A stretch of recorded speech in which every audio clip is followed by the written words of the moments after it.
to this webinar launching the virtual group consultation cancer care review program. We've got several speakers who are going to go through the key aspects of the program.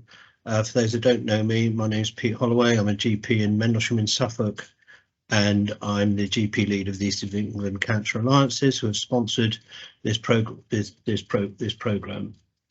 And the roots of this program actually were pre-pandemic. The primary care group of the Alliance, of which I chair, did some work evaluating cancer care reviews, and there was a realization even then that cancer care reviews, they were part of QOF, but for most GP practices, I'm afraid they become a bit of a tick box exercise, and perhaps we're not giving value to the patient that we would like. So we can go on to the next slide. I always forget a few housekeeping things that remind me that we have got time for. We should have some more than adequate time for questions at the end. So if you've got some questions as you go along, I'd be very grateful if you put them in the chat. All right, and then we'll pick them up. We'll either respond then or pick them all up at the end. So if we go on to the next slide, that's the agenda, but then moving on. And just before I go on to the speakers, just a few words about background to this project, really. I'm sure I don't need to tell this audience, with the advent of the pandemic, the way we consulted and the use of our technology, the way we use technology literally altered overnight, and there was a material shift to using innovation and technology to support patient care, particularly the use of virtual consultation.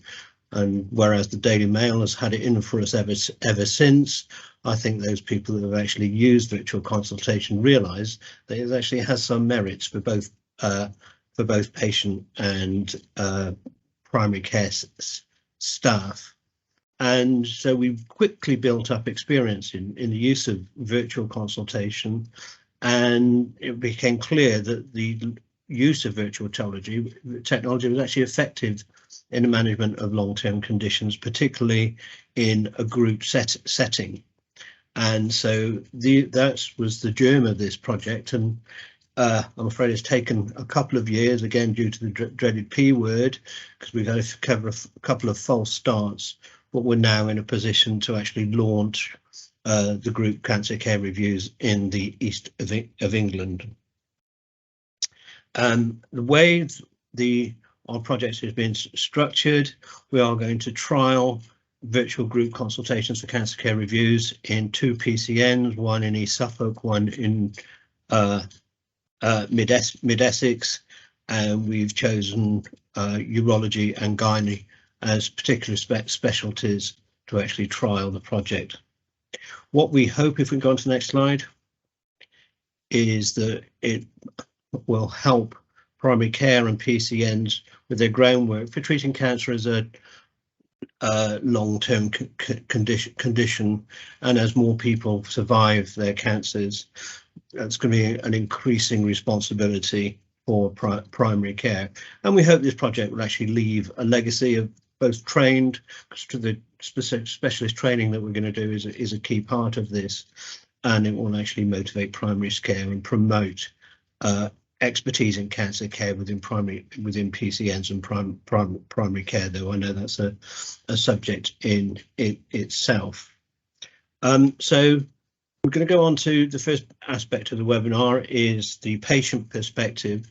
I'd like to preface that by saying that of all the transformation projects I've ever been involved with, this project has had more patient participation than any other. Now, I'm not necessarily saying that's a good thing. No, of course it is.